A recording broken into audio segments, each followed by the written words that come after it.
Hello and welcome to today's construction webinar at GBS which is Global Banking School. I'd like to thank all of you who are joining us today.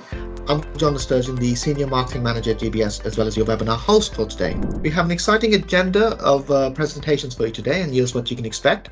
I'll shortly give you an introduction to GBS, give you a little bit about our history and what we offer, and then I'll hand you over to our academic. We have Mark Shelbourne, the Associate Dean and Construction Academic, who will be presenting a lot of useful information today. He will start by discussing the range of construction courses we have on offer at GBS. And after Mark has given you an overview on his courses, he will present a bit more information about the admissions process. So whether you've applied for a course at GBS or not, there's sure to be plenty of useful information in there for you. A key part of studying is financial support, which can be used to support your study if you need it. And I will talk a bit more about the student finance opportunities available in the UK. Please note that I can only give you advice on student finance, but you will have to make the application for yourself. Your student experience is also really important to us at GBS. And today I'm pleased to say we have a student who will tell you about their experience. Alexandra Simona, a construction student who will carry out a short presentation telling you all a bit more about what it's really like to study at GBS.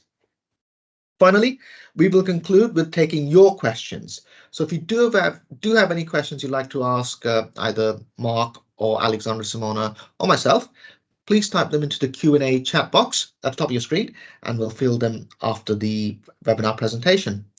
So let's start proceedings today. I'll introduce you very quickly to Global Banking School, who we call GBS, and who we are. So this is our story. We were founded in 2012, which is about 12 years ago. We're specialists in delivering undergraduate and postgraduate programs in subject areas such as finance, construction, accounting, business, tourism, and healthcare. We also work with a number of highly regarded and respected educational partners throughout the UK. These include the likes of Barts Spa University, Canterbury Christ Church University, Leeds Trinity University, Oxford Brookes, Pearson, and the University of Suffolk. Our courses, if I'm not mistaken, Mark, is delivered in partnership with Barts Spa University and Pearson. That's our construction courses. That's correct. Thank you very much. So why GBS? Well, quite clearly, our students really rate their studying experience with us. So examples of why they rate us.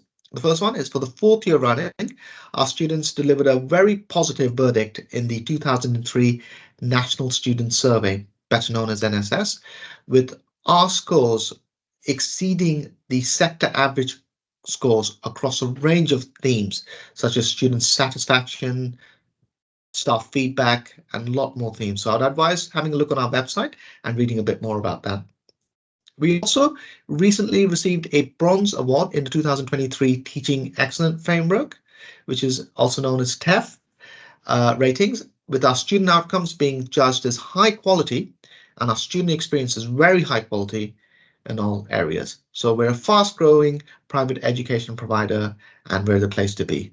So I will now hand you over to Mark, who will tell you a lot more about our range of construction courses on offer. Over to you, Mark. Thank you very much, John. So yeah, welcome everybody. My name's Dr. Mark Shelbourne, and I'm the Associate Dean here for the Construction Management Programme, the 4-year programme. But we also have another programme I'm going to talk to you about as well, that may be an avenue that you wish to explore to come into the courses we have on offer here. So all of the teaching here at GBS is done face-to-face. We have a number of campuses around the country. We have 2 in London, 2 in Birmingham, 1 in Manchester, 1 in Leeds. The 4-year programme is taught at all of those. The HND is quite a specialist thing and is only taught in London. But we do have an offer that would suit any of your kind of needs, if you like. So the number of courses offered at GBS is on the screen at the moment. You can see that from what John said before, where those specialisms lie. And I'm here today to talk to you a little bit about the BSc Construction Management with Foundation Year and the HND in Construction Management for England, which is also sometimes known as the Construction Design and Build Technician. Next slide, please. So let's look at the HND in construction management for England. The HND program is a 2-year program. You will study full-time, face-to-face here on campuses. You generally do 8 modules each year of that 2-year program. The program is generally taught on the weekends at our Greenford campus in London. It is a level 4 and level 5 program, which normally equates to year 1 and year 2 of a traditional degree program. Your entry requirements to get onto the program is a level 3 qualification or access to higher education certificate. We do have a number of exceptional routes to gain entry onto the program. If you've been working in the industry for a number of years, we would look at those kind of experiences as what we call recognition of prior learning. And as part of the admissions process, we would also interview you to see that you meet the requirements to join the program. We're fairly flexible in students joining the program. There are a number of experiences that you could have that would enable you to meet some of those expectations in terms of entry requirements. The way we teach here at GBS, as I say, is 100% face-to-face. It's very classroom-led.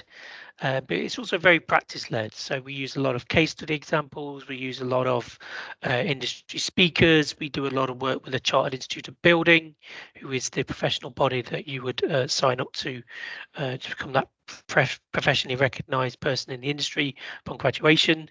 But I guess the most important thing you're worried about is how we assess you. So we assess the students in a number of different ways.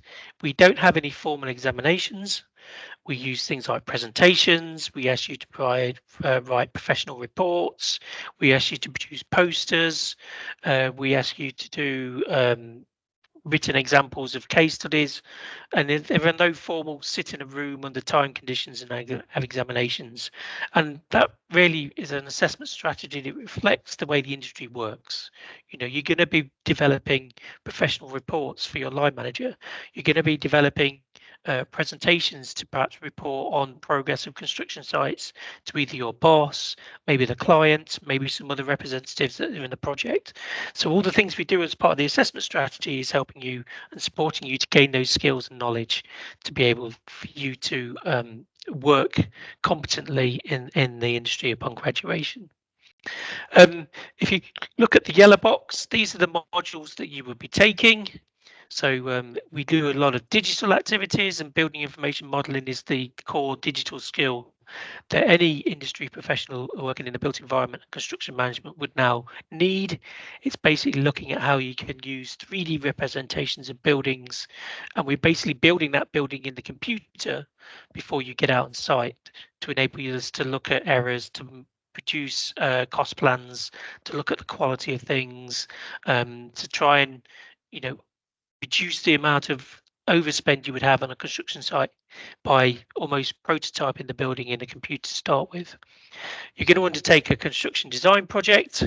You know, we'll give you a particular task. That task is often supported by industry representatives to help you gain that real world examples of projects to work on. You would look at other digital applications for construction information. Obviously, a key part of construction projects is finance. You know, so how do you look after finances in a project? How does those finances then affect a business? You know, all of you are going to be working in large tier 1 contracting organizations like BAM or Balfour Beatty. In fact, most of you probably work in what's called a small to medium enterprise, and your understanding of finances is really important about not just how the project works, but also how it affects business as a whole. There are obviously a lot of legal supports, legal and statutory requirements, and, you know, understanding your responsibilities in those as a construction manager is very important. We also look at tendering and procurement. So tendering is all about how you cost a project. There are different ways of doing that. There are different procurement methods. Procurement methods become different project management strategies, really. And the roles and responsibilities of people working on those procurement routes is something that we will explore with you.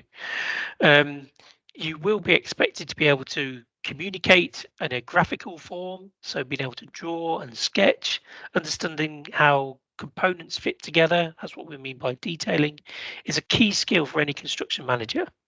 So, understanding how they work, how this wall fits to the roof and how the floor fits to the wall, is key activities, because when you're on site, you're going to be monitoring all those things to make sure they're built to a suitable standard quality and ultimately signing them off.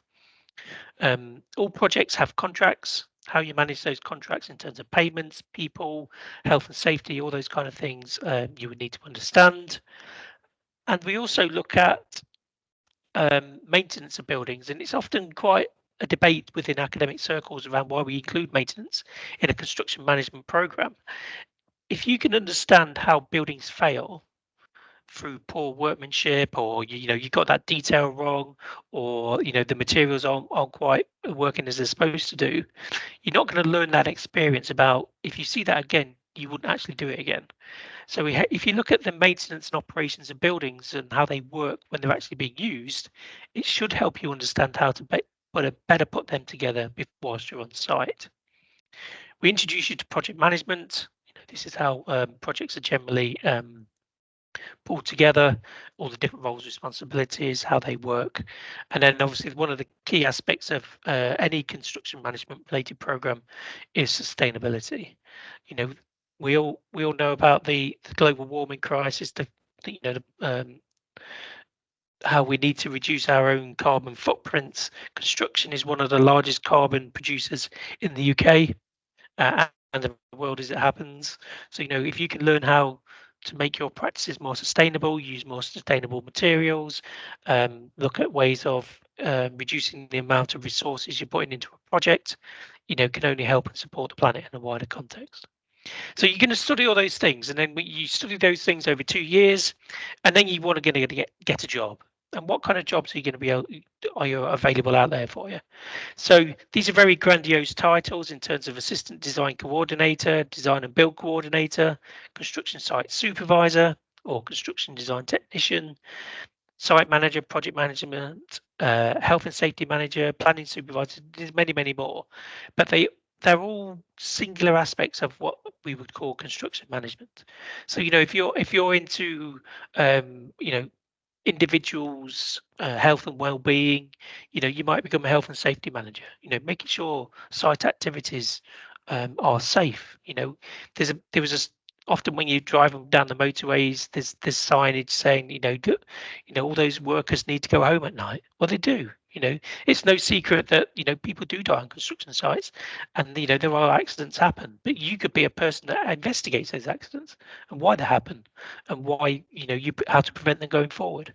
You might just be interested in monitoring how buildings are put together. So a site supervisor, understanding where to put particular activities, craneage,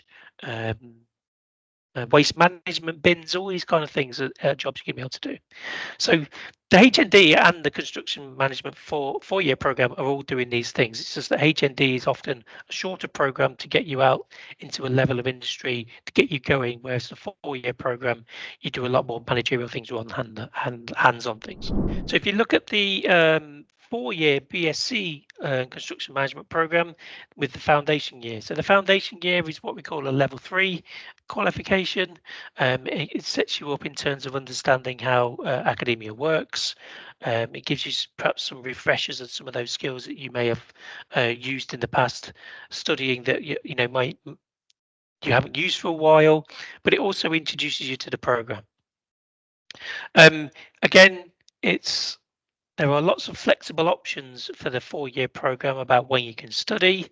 We do lots of evening classes. We do lots of weekend classes. We also do classes in the daytime as well. And again, we do face-to-face delivery at all of our sites in terms of East and West London. So that's Stratford and Greenford. We have a site in Digbeth in Birmingham. We have a site in Manchester, and we also have a site in Leeds City Centre. And to get onto this program, we're looking around 80 UCAS points or above. We're looking at 60 credit off-qual qualifications at level 3. You would be expected to have a GCSE at grade C or 4 or above in maths and English. There are other options, again, using experience. For the full details, we would ask you to go and look at the website for that particular program.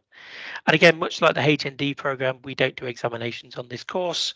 We use those similar variety. We have interviews as an assessment piece in the program. We use multiple choice online questionnaires as a means of assessment. We do group work, we do individual work, excuse me. So, we try and give you that variety of different ways of assessing you to enable you to build those skills and confidence so that when you move into industry, you're able to produce quality work that your boss or line manager or the project expects. Some of the skills that you're going to develop on the program, the ideal state is that when we start a construction project, it's built safely, it's built on time, it's built on budget, and it's built to a suitable quality. And understanding that often, if you build quickly, you probably don't get the quality. You can, but it may cost a little bit more. You could build quite slowly. Again, it would cost a little bit more, but you would get high quality. So the time cost quality triangle, as we call it, has a big influence on how projects work, and your ability to understand how those things work and those decisions you would make at a quite daily basis would affect that time, cost and quality triangle. So understanding that and making those right decisions for the benefit of the project is an important skill. There's lots of key theories, concepts, principles. You will look at how to measure a building. So what do we mean by measuring a building? That's basically, if you look at your house, for example, it may have a number of thousands of bricks in it. And we will teach you how to figure out how many thousands of bricks your house has had or has in it, how much concrete's poured in the floor, how much timber is used in the roof trusses, how many tiles are on your roof, how much does it need to put tile a roof. So that's what I mean by measurement. Building appraisal and performance is, those energy performance certificate things. So, on each electronic device or appliance you buy now, you get a rating of how energy efficient it is. We have a similar thing for buildings. You understanding what you can do to make the building more energy efficient is an important skill, and how their buildings are performing is an important skill. We look at how buildings are designed. As a construction manager in particular, you need to understand how things are put together, and we often call that the buildability of the building. And you won't be able to understand that unless you understand materials. So how do you make concrete? How bricks work?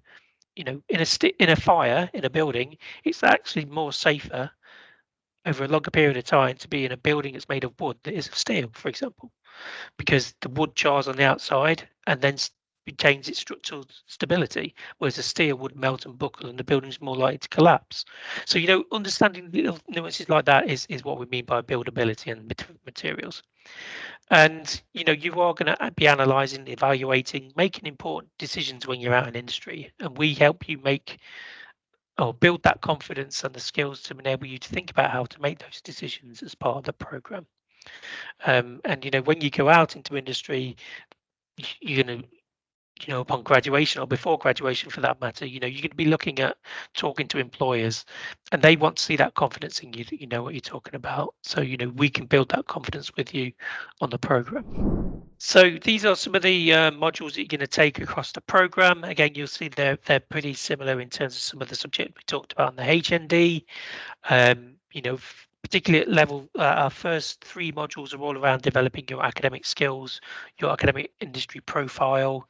To be a construction manager, you need to understand what management is. We don't just shoot you straight in the deep end. There are the law things again. We do look at how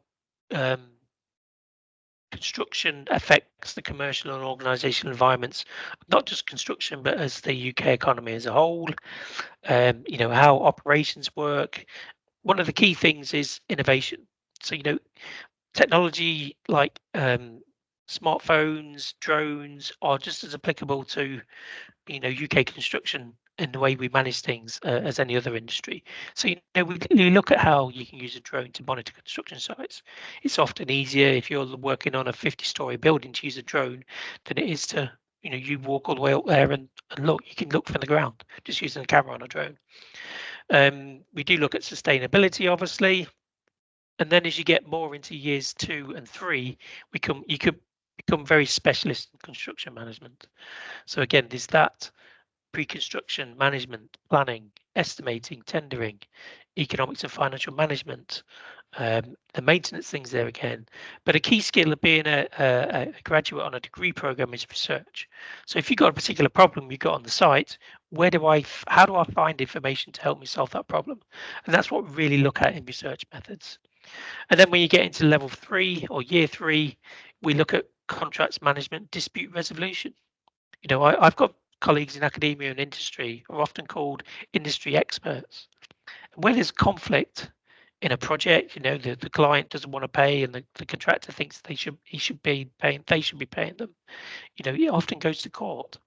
And courts often identify expert witnesses. And as a construction management student, and as construction management graduate with years of experience, you could become that expert, and you could be called to look at court cases or participate in court cases. And that's what I mean by dispute resolution.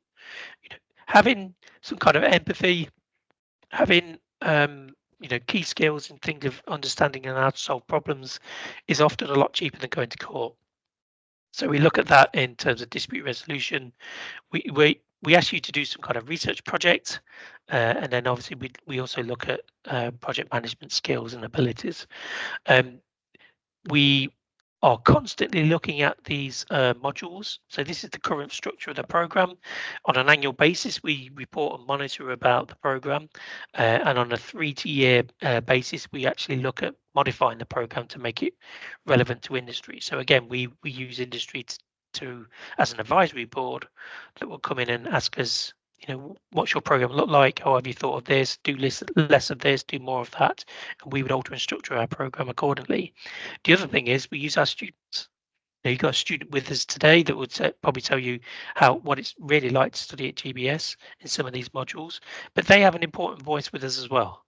Often some of our students, or most of our students, are working, some of them in the industry, and they see what's happening on a day-to-day basis on the sites, how construction management is evolving. So we ask them what they think that we should be including.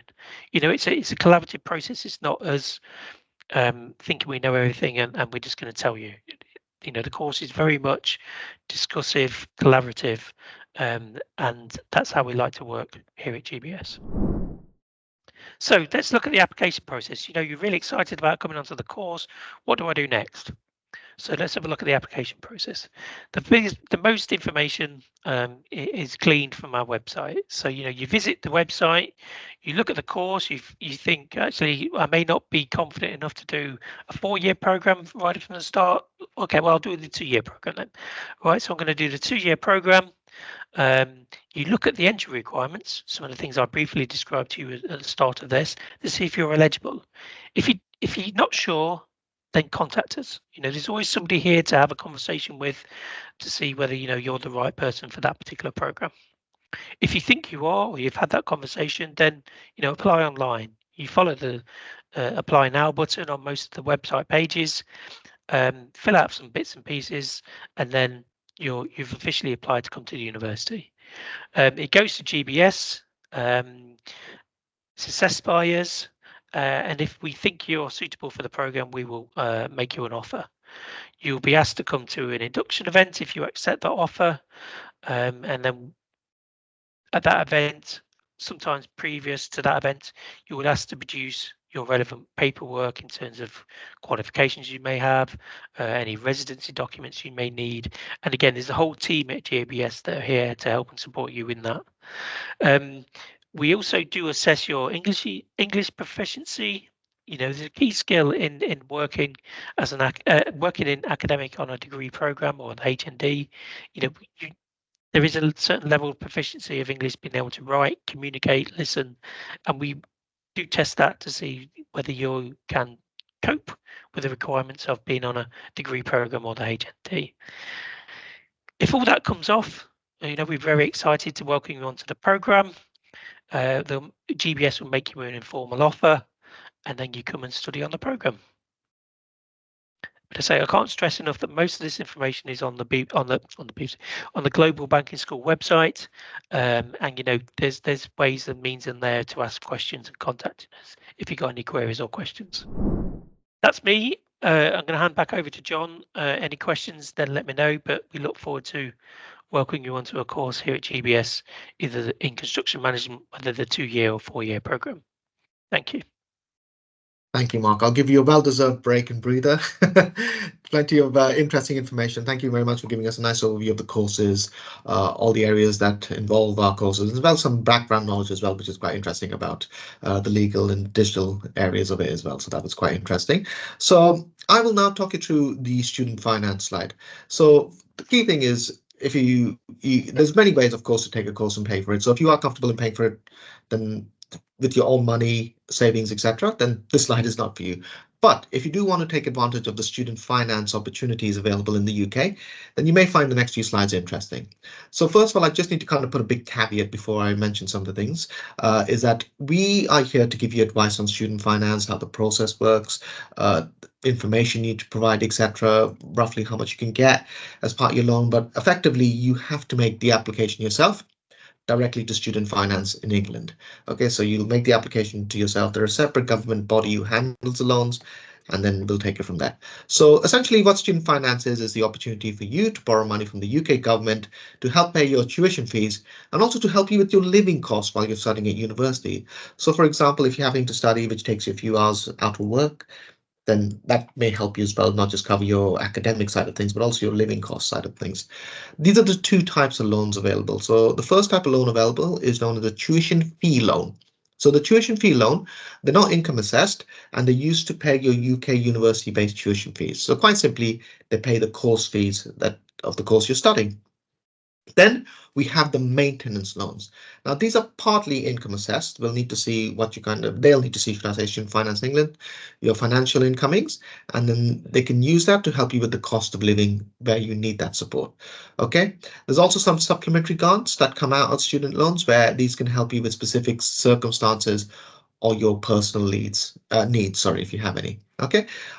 This is just kind of a snapshot of the loans available and the kind of criteria that they're available under. I would strongly advise going to gov.uk/student finance and checking out a lot of this information for yourself. So, student funding and eligibility entitlement. So how the Student Loans Company, the SLC, calculate funding is the length of your current course plus 1 year minus the years of previous study to give you a loan. I'm not going to go into what pounds that involves, but that's the kind of rough calculation of how much they will loan you. Please be advised that even one student finance payment counts as a year of study.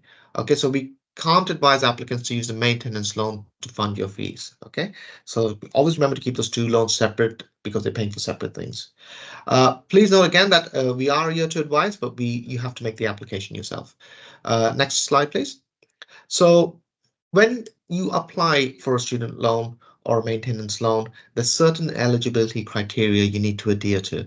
So some of the things they look into are the university college where you're studying, your previous amount of study you've done, but also quite key is your nationality residency status. Now, the students that tend to be eligible for these types of loans are those that are UK nationals or Irish citizens or have settled status in the UK. And I believe there's no restrictions for how long you can stay in the UK. You normally live in England, so you normally spend a majority of your time in England, or you have been living in the UK or the Channel Isles or the Isle of Man even, very lovely locations, for 3 years in a row before the start of your academic year. So essentially, the UK entry date is crucial because there are some visa status that require the students to have lived in the UK for at least 3 years before the start of the academic year. No negotiations. OK, you need to be careful of that. So if you got a course, let's say you're applying for the September intake, you need to make sure that when you start that course in September, you would have been in the UK, including up to September, 3 years. Also, students with pre-settled status. So in order to receive the full funding for both the tuition fee loan and the maintenance loan, you must prove you have been working for at least 3 years in the UK. Otherwise, they'll only be entitled to the tuition fee loan.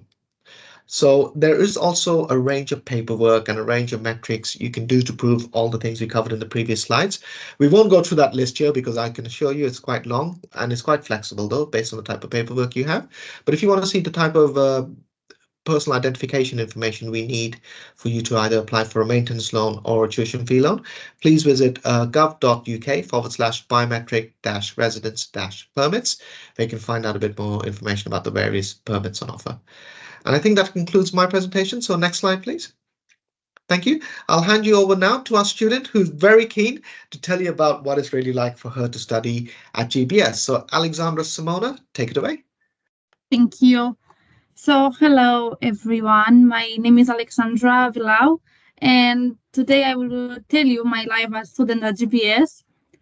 I started study at GBS last year. At the moment, I'm just finished my foundation year, and I'm so excited to start my first year to see how can I improve my knowledge about the construction. In this foundation year, I learned about academic writing, research, and how to use Harvard referencing. I chose to study at GBS because after I take my degree, I want to work in the construction. There are a lot of opportunities to work on, like project manager, financial manager, construction estimator, or the construction superintendent, and many more jobs. I like to study in GBS because they are a high standard of teaching. You can feel like home in the GBS. Actually, the all people inside, from the lecturer to the SSTs to college, they are very helpful and can help you with everything. They can sorry about that. There's some more information on the next slide which will help you. Yeah. Next slide, please. So yeah, I chose to study at GBS for different reasons, like high standard of teaching, variety of course, recognize qualification from the GBS and the partner as well, and you can develop your language as well. The lecturer is about the staff now. The lecturer they are very patient to help you in every question you have.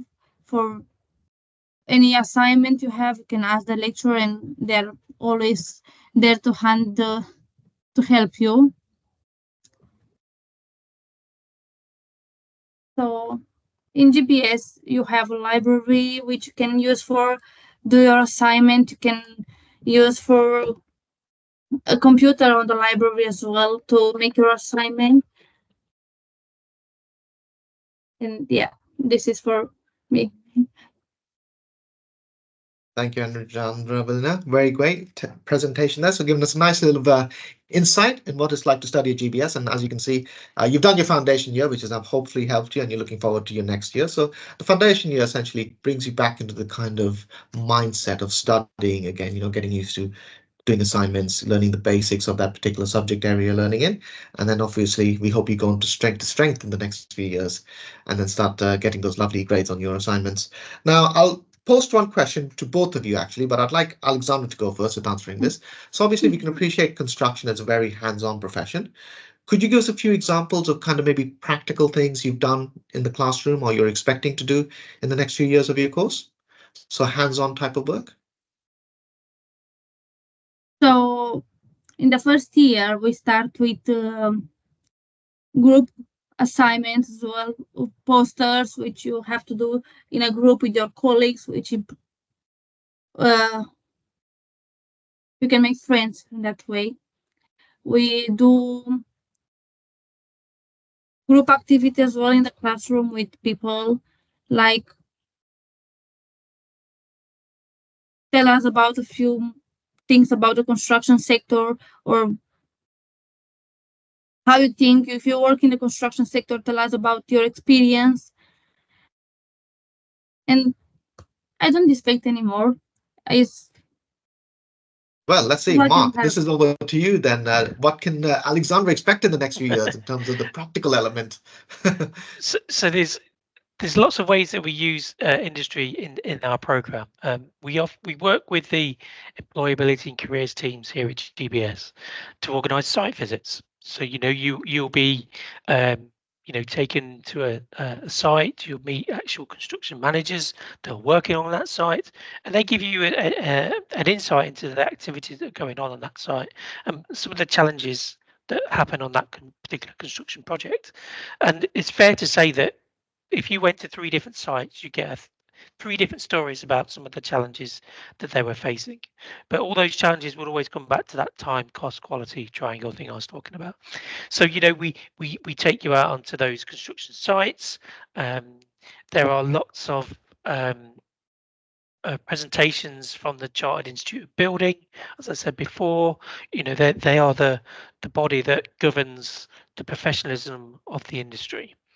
And when you leave, typically graduate from a program that is accredited by the Chartered Institute of Building, you attain a certain level of professional competence. And when generally within 2 years of leaving a graduate program, you sit an exam in the CIOB, for example, and then they would certify you as a professional person for the industry. So as John quite rightly said, those practice experiences, visiting sites, working on projects. So some of your assignments, the problems that we're going to ask you to try and figure out are often problems that are either being faced on a particular project in the industry right now or have done in the past that we get industry people in to come and talk to you about. So they will pose a problem. We've been digging in this particular site in the middle of London, and we've come across some foundations for an existing building. Okay, what are we going to do next? So you as an individual or as a group would take that problem, you go away and do some research, and you would propose a solution to the industry that's looking after that problem right now, or they've solved it themselves. And then what they do is they look at what you've come up with, and then they compare and contrast. So we've done this a lot with some international students in my previous institutions. We plan to do here in terms of that learning. On your slide, Alexandra, you used the word superintendent. That's a North American word for a construction site manager, and it's fair to say, it's not beyond the realms of possibility that leaving a graduate program here at GBS in construction management would not stop you from going to find employment internationally. The skills, knowledge, always things that you would learn on the program are applicable in the States. They just measure differently. They measure in feet and inches and not millimeters and meters like we do. But the skills and the competencies are still the same, and how you go about doing it is exactly the same. So sorry, John, a bit of a long-winded answer to the question, but there's lots of examples of it's industry focused. It's industry facing, and we are very keen in getting as much industry involvement in the classroom as possible. No, definitely. Don't apologize, Mark. That was very good. Exactly what we're looking for. I'm sure that's enlightened a lot of our visitors. They can see the kind of in-depth stuff they will learn because yes, construction, we do have that traditional mindset of it being a very hands-on industry. There is that element, of course, and it's good to know what that element looks like. So thank you, Mark. I have another question. So now I'm going to show a bit of my age and a bit of my lack of knowledge, but my familiarity with terms of kind of construction software is something along the lines of CAD, which stands for Computer Aided Design, which I think is now like 20 years old or something. But I'd just like to know maybe from you, Mark, some of the types, just maybe 2 examples or one very good one if you prefer, of nice kind of digital technology that is used on this course and what they learned with that technology in terms of architecture, project management, etc. So maybe a couple of examples of some software they use. Yeah, so the biggest digital tool in the industry at the moment is building information modeling, and there are 2 recognized providers of the technology to help and support building information modeling. The biggest one is Autodesk, and Autodesk used to do the computer-aided design AutoCAD that you quite rightly pointed out, John. And AutoCAD is very much a 2D representation of the building, and now we've moved into this 3D representation of the building using building information modeling. Now, there are lots of different project partners that input into that one single point of truth that's sat in the computer, if you like, of a 3D representation of your building. And for a construction management student, they would take that information from that model, as it's known, and then they would then look at how they would put that building together. So some of the terminology is something called 4D modeling. What that basically means is you've got a 3D representation of your building, and then you can take the time element, because each one of those elements in the building is like a column or a floor, and you can put a time of how long it takes to build that. And the computer software will pull all that together, and it will produce an animation for you that you can click start, and it will tell you on any point of a day or an hour, if you do it that succinctly, that at any point of the project, this is where the project needs to be, and it will build the project in the computer for you with those timescales. And then that's where you start interrogating that model to see whether that's the right sequence. Do we need to do something different? Is there a particular problem in a particular point of the project where it might need more resource, or you might need to change the order? And they're the skills that a construction management student's going to use using that 3D representation of that building. And the key terminology there is building information modeling. Thank you very much, Mark. So I'm going to update my vocabulary. No longer CAD, building, was it Building Information Technology or something? Building Information Modeling, BIM. Modeling, BIM. I like BIM. acronyms. BIM. You will hear a lot of people talking about BIM. Right. BIM keep that in mind. is the buzzword in the industry right now. Very good, very good. Okay, doke.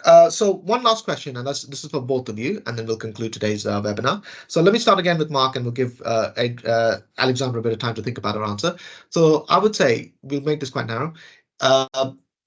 If you could give just one reason why somebody should start a construction management course, what would that reason be? So just one reason. Over to you first, Mark, and then Alexandra afterwards.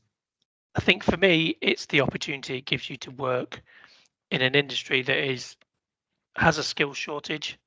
It gives you the ability to work in an outside environment. You know, admittedly, it may not be the best in the winter time, but you know, you're not stuck in an office all day. You know, you are out there interacting with people. You are out there problem solving, and even in a recession in the UK, building always happens. So, you know, often it's the building and construction industry that rebuilds the economy after a recession. So yes, things may be a bit more difficult in that recession, but people are still building. You know, we still need houses, we still need roads, we still need bridges. You know, HS2 is coming into Birmingham where I am now. You know, that project's years in the making, and it involves thousands of people. And you know, you could be part of that small little cog in that machine that enables you to make that project to happen. So I would say construction's always happening. There's always a position out there, not just in the UK, but internationally with those skills. And that's why I would, even now, knowing what I know, how many years later now, 30 odd years later since I graduated, I would still go into construction now. Fantastic. That's a very good answer. I'm sure you echo a lot of these sentiments, Alexandra, but would you like to add one reason, or maybe a bit more, on why somebody should start a construction management course? I would say opportunity as well, because it's a very opportunity to study here. For me, for example, because I'm an immigrant, I'm from Romania, and it's a very, very high opportunity for me to study at GBS. First time when I came in for the admission, I didn't think that I was gonna pass, but I passed. So I'm very, very happy now because I can study, and it's a big opportunity for me. Fantastic. Thank you, Alexandra. And we obviously hope you succeed and wish you the very best in that opportunity. So I think with that, I will conclude. So if you just go on to the next slide, please, Irina. Obviously, I want to just, before we conclude, I want to really thank both Mark and Alexandra for just their fantastic presentations and insight into this very exciting opportunity and subject areas that we have in construction management. It's a very true, you know, analogy, I would say, that every human being will always need a home. So construction being recession proof is a very, very strong thing to take away. It's always going to be an industry that's thriving in demand and from people, but also has a strong demand for people to work in it as well. So it's a very interesting presentation today. So thank you very much for your time and sharing that information with us. I would also like to thank those that have attended today. We hope you found the information useful. If you would like further information, I would recommend contacting GBS on the phone number you can see on your screen there, which is 020-8092-9440. It's an opportunity to have an informal chat. But if you want to take it a step further, there is a great chance for you to actually come to our campus and have a personalized campus tour, where one of our staff members, a very helpful staff member, will show you around the campus of your choice and also give you a bit more information about the course that you're interested in, the application process, student finance, some of the things we covered here, as well as a range of other things as well. So if you are interested in a campus tour, by all means, give us a call and we can book that in for you. And if you've applied for a course, fantastic. There's some information on screen regarding next steps. So you just have to give us a couple of weeks to process your application. I'm sure you're already engaged in a bit of a back and forth conversation with us where we're trying to get all the relevant paperwork in order to make you an offer. So thank you if you have applied. And if you haven't applied, it's never too late. Visit our website, check out a course that you're interested in, and click the Apply Now button on the page. So I will say we will end it here, and we wish you the very best, and hopefully we will see you again in one of our classrooms. Thank you, everybody. Goodbye.